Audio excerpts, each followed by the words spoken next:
श्री शिवाय नमस्तोभ्यम दोस्तों। आप सभी लोग जानते हैं कि पंडित जी की जो कथा है वो कोटा राजस्थान में चल रही है और इस कोटा राजस्थान की कथा में पंडित जी ने आज की कथा में कई सारे विशेष उपाय बताए हैं, जो कि हम आपको सारे उपाय एक ही साथ एक ही वीडियो में आज बताने वाले हैं। इसीलिए दोस्तों आपकी भी समस्या का इस वीडियो में उपाय हो सकता है, इसीलिए इस वीडियो को पूरा ज़रूर देखिएगा और अपने प्रियजनों के साथ भी ज़रूर शेयर कीजिएगा। तो दोस्तों कोटा राजस्थान की आज की कथा में कई सारे उपाय बताए हैं, जिसमें से सबसे पहला जो यहाँ पर पंडित जी ने उपाय बताया है वो ये बताया है कि अपने घर में कौन से ऐसे 3 स्थान है जहाँ पर आपको कुशा रखनी चाहिए या कुशा का आसन रखना चाहिए। ठीक है, इससे क्या होता है वो हम आपको अभी बताते हैं। उसके बाद में दोस्तों पंडित जी ने जो दूसरा उपाय बताया है वो ये उपाय बताया है कि अगर आपको डॉक्टर ने ये बोल दिया है कि आपके शरीर में ये गंभीर रोग है या ये बड़ी बीमारी है या इसकी जाँच होनी है या ऑपरेशन होना है, तो उससे पहले आपको ऐसा कौन सा उपाय करने चाहिए जिससे कि आगे जो भी बीमारी या जाँच होने वाली है उसमें सभी में आपको सब कुछ ठीक हो जाए। उसके बाद में दोस्तों जो पंडित जी ने यहाँ पर तीसरा उपाय बताया है वो आज की कथा में ये बताया है कि अगर किसी माताएं बहनों के जो मतलब गर्भाशय में गांठ हो जाए तो उसको कौन सा वाला उपाय करना चाहिए। और पितरों की ऐसी एक बेटी का भी यहाँ पर नाम बताया है पीबरी, जिस मतलब बेटी का नाम लेते हुए अगर किसी माता बहन का जो है 2-4 महीने में बच्चा गिर जाता है तो उस माता बहन को सोमवार की अष्टमी को कौन सा ऐसा उपाय करना चाहिए पीबरी का नाम लेके, जिससे कि उसका जो गर्भ है वो फिर नहीं गिरेगा। ठीक है, उसके बाद में दोस्तों जिसको सफ़ेद चमड़ी की एक बीमारी हो जाती है या चर्म रोग हो जाता है, सोराइसिस हो जाता है, तो उसे ऐसा कौन सा उपाय है जो कि पूर्णिमा के दिन करना चाहिए जिससे कि उसके शरीर की जो त्वचा है वो बिल्कुल मतलब सही हो जाए। तो ये वाला उपाय भी पंडित जी ने अपनी आज की कथा में बताया है। और ये सारे उपाय जो है श्राद्ध पक्ष में पितृपक्ष में बहुत ज़्यादा विशेष और महत्वपूर्ण है और आपको इसी समय इसी श्राद्ध पक्ष में पितृपक्ष में करना है। ठीक है, तो चलिए दोस्तों सबसे पहले उपाय के बारे में बात करते हैं, कुशा के उपाय के बारे में। आप सभी लोग जानते हैं कि ये जो पितृपक्ष चल रहा है, श्राद्ध पक्ष चल रहा है, इसमें कुशा का कितना विशेष और बड़ा महत्व होता है। तो इसी कुशा को दोस्तों पंडित जी ने यहाँ पर बताया है कि अपने घर में 3 जगहों पर ज़रूर रखना चाहिए। 3 जगहों में से किसी एक जगह पर भी आप लोग चाहें तो रख सकते हैं। ठीक है, कुशा आप सभी लोग जानते ही होंगे, पितृपक्ष में मतलब बहुत ज़्यादा मतलब वैसे भी उपयोग की जाने वाली ये चीज़ होती है कुशा, है ना। और देखिए कुशा या तो आप इस उपाय में उपयोग कर सकते हैं या तो कुशा का जो आसन होता है वो, है ना, क्योंकि पहले के ज़माने में कुशा ही उपयोग की जाती थी। यहाँ पर आजकल के ज़माने में सब कुछ हाथ मतलब लोगों के द्वारा बनाई गई वो चीज़ रहती है, मतलब जो आसन वगैरह रहते हैं वो उपयोग की जाते हैं, पर पहले जो है कुशा उपयोग की जाती थी। तो इसलिए कुशा का यहाँ पर विशेष महत्व होता है।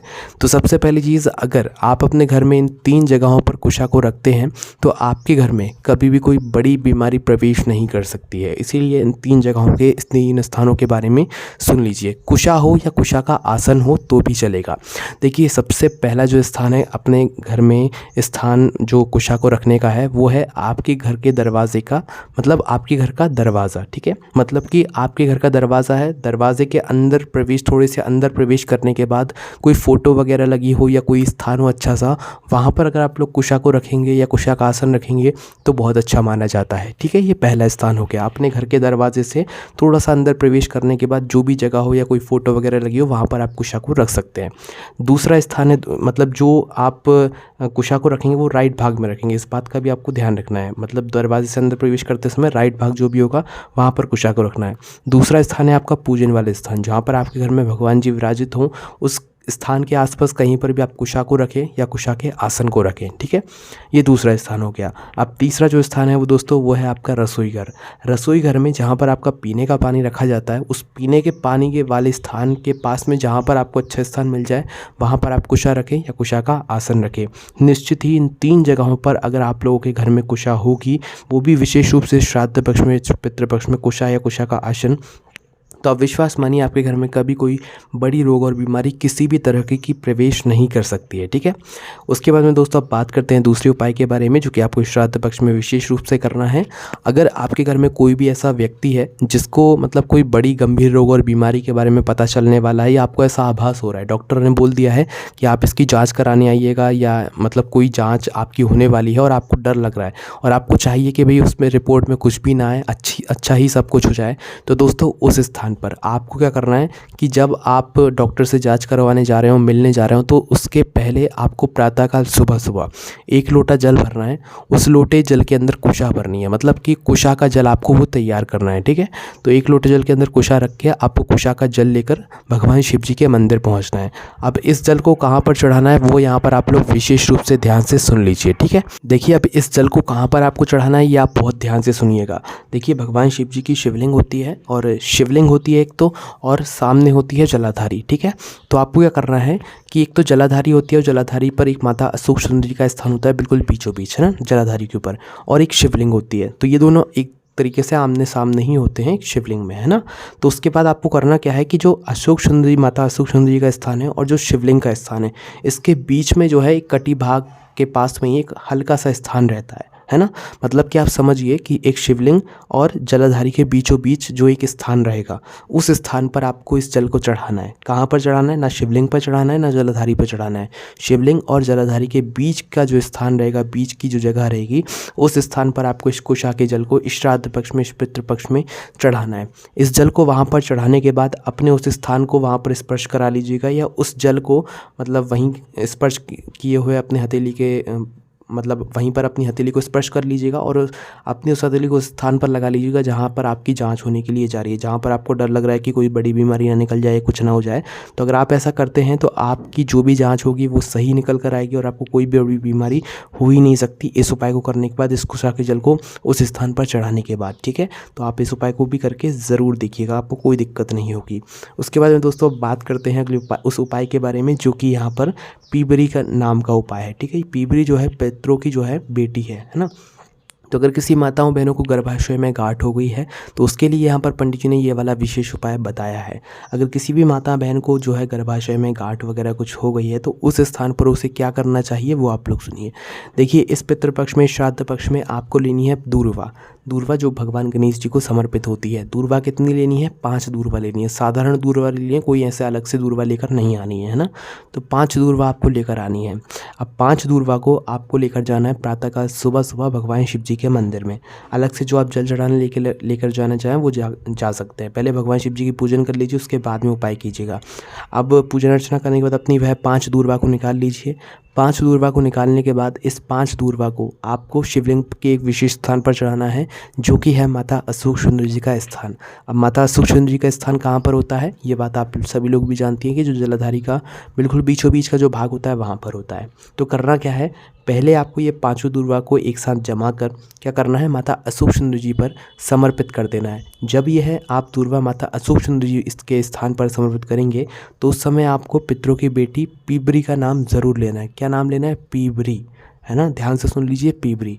इन 5 दूर्वा को चढ़ाते समय पीबरी माता का नाम आपको लेते हुए इस दूर्वा को, इन 5 दूर्वा को माता अशोक सुंदरी जी वाले स्थान पर समर्पित कर देना है, पीबरी का नाम लेते हुए, ठीक है। 5 दूर्वा को कुछ समय चढ़े रहने देने के बाद आपको यही दूर्वा पीबरी माता के नाम से वापस से माता अशोक सुंदरी जी वाले स्थान से उठानी है। और उठाने के बाद दोस्तों या तो आप वहीं पर खाली पेट मंदिर में ही इन 5 दूर्वा को चबा चबा कर पीबरी माता का नाम लेकर खा लीजिए, या तो आप इन 5 दूर्वा को लेकर घर आइए और घर आकर खाली पेट ही इन 5 दूर्वा को आपको चबा चबा कर पीबरी माता का नाम लेकर खा लेना है, ठीक है। जो माताएं बहनें इस उपाय को करेंगी उनके गर्भाशय में जो भी गांठ की दिक्कत होगी वो बिल्कुल ठीक हो जाएगी, ठीक है। करके ज़रूर देखिएगा, ये बहुत ही विशेष उपाय है। अब हम बात करते हैं पीबरी माता के अगले उस विशेष उपाय के बारे में, जो कि माताओं बहनों को बहुत ज़्यादा ज़रूरी रूप से ज़रूर करना चाहिए। देखिए अब ये वाला उपाय आपको जब करना है जब कोई माता बहन का 2-4 महीने बाद जो बच्चा है वो गिर जाता है, ठीक है। अगर ऐसी आपको किसी भी माताओं बहनों को समस्या है तो उनको ये वाला उपाय ज़रूर करना चाहिए। पर इस उपाय को सिर्फ सोमवार की अष्टमी के दिन करना है। जब भी सोमवार की अष्टमी पड़े आप ये वाला उपाय कर सकते हैं, ठीक है। इस उपाय करने से आपका बच्चा नहीं गिरेगा, फिर सब कुछ सही होगा, है ना।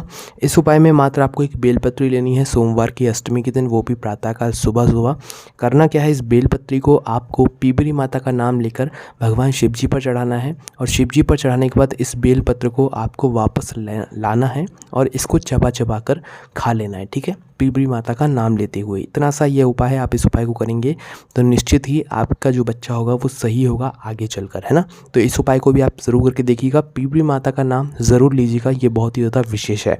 उसके बाद में दोस्तों अब बात करते हैं अगले विशेष उपाय के बारे में, जो कि आपकी चमड़ी या सफ़ेद जो चर्म रोग होता है उससे आपको निजात दिला देगा। करना है वो ये करना है कि ये उपाय सिर्फ पूर्णिमा के दिन का है।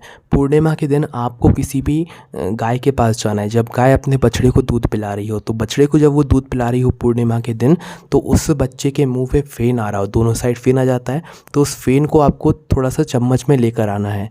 इस फेन को आपको लाकर घर पर ले आना है। घर पर लाने के बाद आपको क्या करना है कि पीपरी माता का नाम लेकर आपको इस फेन को उस स्थान पर लगा लेना है जहाँ पर आपके शरीर पर आपको सफ़ेद धब्बा या जो भी चर्म रोग हो रहा है वो हो रहा है, ठीक है। उस स्थान पर आपको इस फेन को लगा लेना है। फेन को लगाने के बाद पीपरी माता के नाम से ही लगाना है ना। फेन को लगाने के बाद आधे घंटे बाद आपको स्नान कर लेना है। 2-3 पूर्णिमा आपको ये उपाय करके देखना है, आपको खुद ब खुद फ़र्क देखने के लिए मिल जाएगा। तो दोस्तों यही कुछ विशेष उपाय थे जो कि पंडित जी ने अपनी आज की यहाँ पर कोटा राजस्थान की कथा में बताए हैं, और ये बहुत ही ज़्यादा विशेष उपाय हैं। कुछ ज़्यादा ही यहाँ पर आज की कथा में विशेष उपाय बताए, इसलिए हमने आपको सभी उपाय एक साथ एक वीडियो में बता दिए हैं। बाकी आपको इन उपाय करने में कोई भी दिक्कत समस्या आती है आप हमसे कमेंट करके पूछ सकते हैं। ओम नमः शिवाय, जय भोले बाबा।